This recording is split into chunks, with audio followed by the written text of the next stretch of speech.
Olá, pessoal! Como é que vocês estão? Estamos aqui novamente com o tema de cronograma e mais uma vez vamos resolver 4 questõezinhas. Bora lá? Questão 1. Qual das opções abaixo é componente do plano de gerenciamento do cronograma? Opção A, nível de exatidão. Opção B, desenvolvimento do modelo de cronograma do projeto. Opção C, regras para medição do desempenho. Opção D, todas as anteriores. Alguns segundos. E vamos lá. A gente está falando aqui sobre o plano de gerenciamento do cronograma. Ele quer saber quais das opções são definidas dentro desse plano.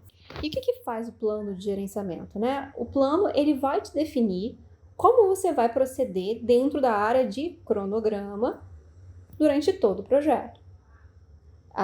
Então, vamos fazer o seguinte. Como ele define como proceder, ele define também como medir. Se ele define como proceder, ele define também como você vai fazer a representação, que é a opção B. Então, a opção B está correta. Ele está definindo como você vai desenhar aquilo, como é que você vai criar esse cronograma, como é que você vai tornar isso visível e você vai fazer o planejamento dessas atividades. A opção C também fala sobre as regras de medição do desempenho. E sim, você tem que definir, desde o início, uma metodologia que você vai usar durante todo o projeto para você poder medir, para você saber se você está dentro ou não do cronograma que você planejou. Então, sim, a C também é uma opção correta. E como você está fazendo uma medição do desempenho do seu cronograma para saber como você está, você tem que saber também a exatidão. Qual é o range que você está trabalhando? Então, todas as opções estão corretas. Sendo assim, a opção correta aqui a opção da questão é a opção D. Vamos só apagar as anteriores. A opção correta, então, é a opção D. Perfeito? Questão 2. Questão 2. Jonas está estimando as durações de uma das atividades. A estimativa otimista diz que a atividade levará 10 dias. A estimativa pessimista diz que serão 23 dias. E na estimativa mais provável diz que levará 12 dias. De acordo com a distribuição triangular, qual seria a estimativa final para a atividade? Opção A, 15, opção B, 21, opção C, 9 e opção D, nenhuma das anteriores. Alguns segundos.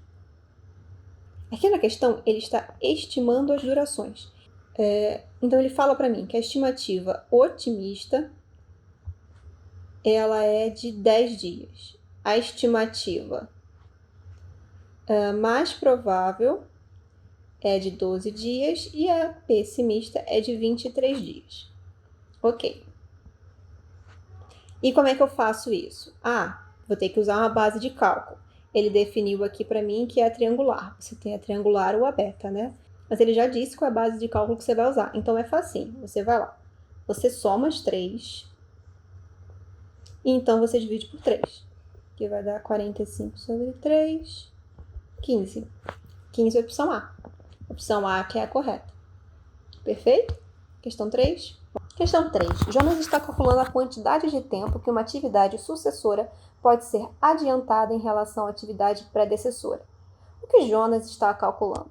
A, antecipação. B, espera. C, duração. D, folga. Alguns segundos.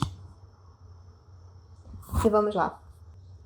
Do que a questão está falando aqui? Ele está falando sobre termos 2 atividades, uma sucessora, uma predecessora e uma relação entre elas. Então, vamos lá. Se você tem 2 atividades, vamos chamar a predecessora de A e a sucessora de B. Você tem a atividade A e você tem a atividade B. Só que essas 2 atividades, uma não depende da outra. Vamos considerar assim. A atividade B só está começando aqui nesse desenho quando a atividade A termina. Então, talvez a atividade B não precise esperar a atividade A acabar.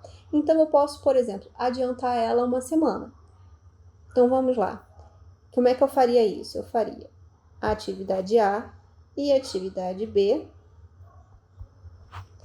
não mais agora separadas, conectadas uma à outra, mas com um overlapping de todo esse trecho aqui. Então, a atividade B, ela foi adiantada antes do fim da atividade A. Sendo assim, isso se chama de antecipação. Então, a atividade B foi antecipada uma semana, um dia, alguma coisa assim. Mas o processo de antecipação é quando você acaba fazendo esse overlapping e traz ela um pouco mais para frente, no tempo. Perfeito? Questão 4. Jonas está usando uma técnica em que ele ajusta o cronograma para otimizar a alocação dos recursos e que pode afetar caminhos críticos. Qual é essa atividade que Jonas está utilizando? Opção A, estrutura analítica de recursos. Opção B, estabilização de recursos. Opção C, nivelamento de recursos. Opção D, nenhuma das anteriores. Vamos lá, a questão aqui está falando sobre otimização. Eu quero otimizar os recursos dentro do cronograma. Então, eu estou trabalhando aqui com duas variáveis. O recurso, o quanto ele está sendo exigido, como está sendo a demanda do recurso com a disponibilidade dele. E o tempo em que cada atividade está acontecendo. São bastante informações ao mesmo tempo, mas olha só, a gente vai trabalhar aqui com uma ideia. Vamos considerar aqui. A gente tem um recurso específico. Esse aqui são as horas de trabalho e aqui são as horas extras. E um recurso A, por exemplo, ele está trabalhando vários dias dentro da hora extra.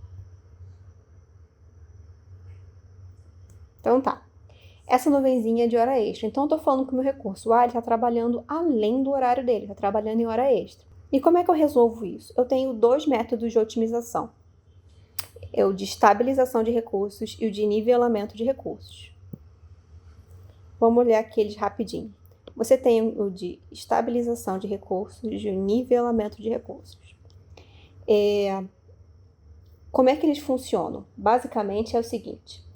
O de estabilização, ele trabalha com as folgas. Ele vai pegar algumas atividades que estejam, por exemplo, A e B, que tenham uma certa folga entre elas, e vai trabalhar com essas folgas para poder redistribuir o trabalho de uma maneira que o recurso não fique sobrecarregado.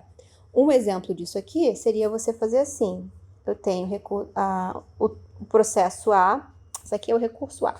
Eu tenho a atividade A, e a atividade B, ela então se prolongou para dentro da folga, de modo que eu não vá precisar fazer isso aqui. Não vai precisar trabalhar na hora extra, sobrecarregar o meu recurso.